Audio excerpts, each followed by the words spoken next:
But Indiana, big game against the Maryland Terrapins, helping to move to 5-0 on the season. Let's go ahead and recap that game. The Maryland Terrapins were 3-1 coming into playing Indiana, who was undefeated, and they were going on the road. And Indiana has had a lot of struggles with Maryland the last few years. They've lost the last 3 games against the Maryland Terrapins. But Tom Allen, those were the final 3 years of the Tom Allen era. So Indiana was really struggling. They were not having a lot of success in any capacity those final 3 seasons. So Maryland had been getting the best of Indiana, but not in this past game. Indiana knocked off the Maryland Terrapins 42-28 last week, and that helped Indiana move to 5-0 on the season and 1 win away from bowl eligibility, which is a big deal for Indiana because a lot of people would say, well, Indiana, making a bowl game, that's not that big a deal. That's not impressive. Indiana hasn't won a bowl game since 1991, and even though they've made several bowl games in the past decade, they haven't won any of them. They've lost all of them in heartbreaking fashion. So Indiana not really that used to making bowl games, not rarely ever winning them. So it would be a big deal for Indiana to start the season out 6-0 if they can win their next game, which we're going to be previewing their next opponent and predicting them later on in the show. But it's a big deal for Indiana.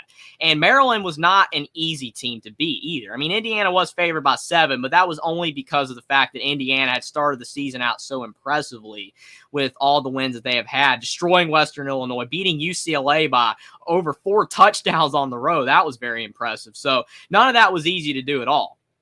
So definitely when you talk about the fact that Indiana beating Maryland at home by 14 points, and really it could have been a whole lot more, it's definitely impressive. And the reason why I say it could have been by a whole lot more is because of the fact that Indiana had a couple plays in this game that did not go in their favor. You talk about Maryland, there was a play where the receiver for the Maryland Terrapins, his backside hit the out of bounds line.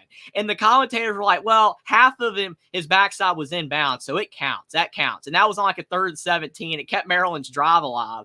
And they ended up scoring a touchdown on that drive on a crazy play that definitely shouldn't have happened. It was bobbled in the air like 5 times after Indiana deflected in the end zone. So Maryland scored on that play. And then there was another play where the referee blocked D'Angelo Pons. I don't know if he did it on purpose, but man, it almost felt like it was intentional. A well-timed block by the referee into D'Angelo Pons, which allowed the running back for Maryland to run for 75 yards. That was 14 points that you could say the referees aided in. So Indiana could have probably won by 3 or 4 touchdowns. But at the end of the day, none of that really matters. Indiana won, and they won convincingly. But it's just to preface, if you didn't watch the game, Indiana could have won by more.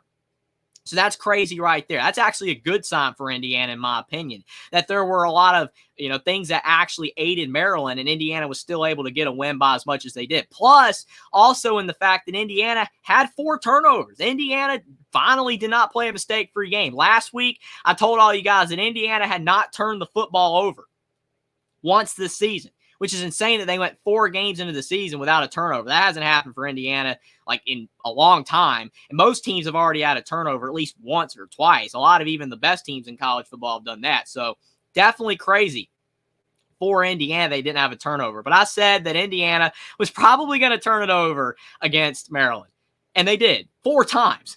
And in most games, you do not win if you turn it over 4 times. Rourke had 2 picks. Now, granted, both those picks, you can maybe blame a bit on the receivers a little bit because of the fact one of them, Miles Price, just stopped running down the field and Rourke overthrew Price. It was picked off very easily by the Maryland defender. But at the same time, if Price kept running, maybe it wouldn't have been picked.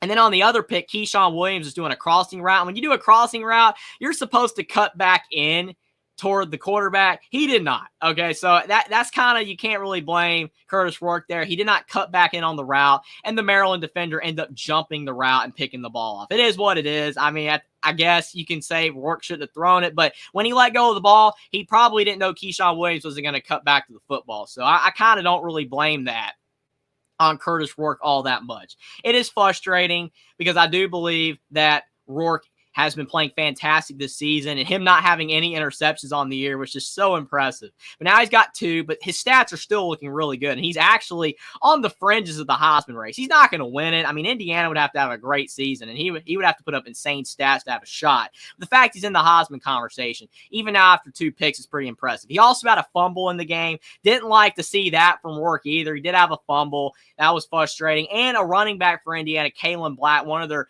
third or fourth string running backs, had a fumble as well. So, not one of their better running backs. But Indiana definitely had a mistake-filled game. Not a mistake-free game in any way, shape, or form. But they were still able to win comfortably. You could say the rain might have contributed as well, because Hurricane Helene, and again, prayers to Florida, North Carolina, Georgia with Hurricane Helene. It is a disaster. Tons of deaths. It is really sad what's going on there, so definitely want to pray for them. But absolutely, when you talk about the fact that there was a lot of rain and some wind in that game against Maryland that made the weather really rough for both teams, it was actually impressive that both Maryland and Indiana had as good of an offensive day as they did, especially Indiana. They were pretty flawless outside of the 4 turnovers.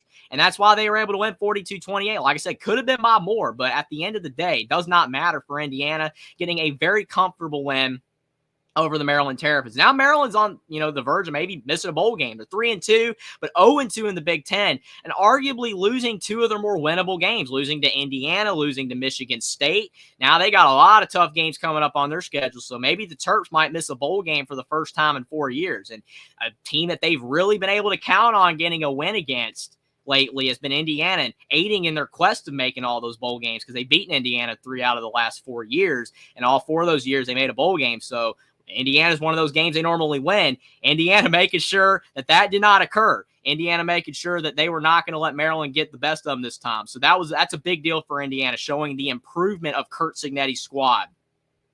Jackson, we got him in the chat. Appreciate it. Jack says, what's up, Hoosier Nation? Sports Talk with All says, what's up? Appreciate that as well. Aaron Taylor says, Indiana looks legit. Absolutely. Appreciate you for stopping by as well. Indiana playing very good football. I am impressed with the Hoosiers.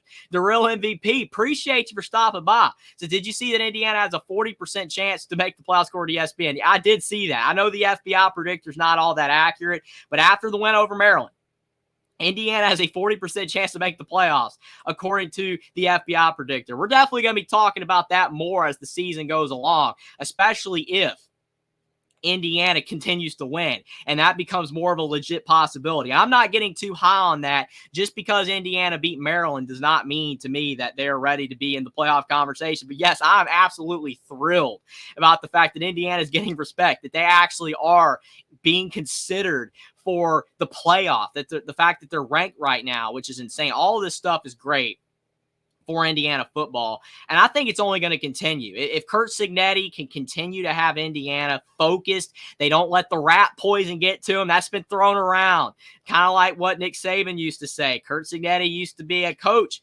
assistant coach under Nick Saban, so he has a lot of his philosophies, and they're winning philosophies. Absolutely. Don't let the rat poison get to you. You just got to continue to focus. You haven't made it yet. Indiana, even though they're ranked, they haven't made it yet.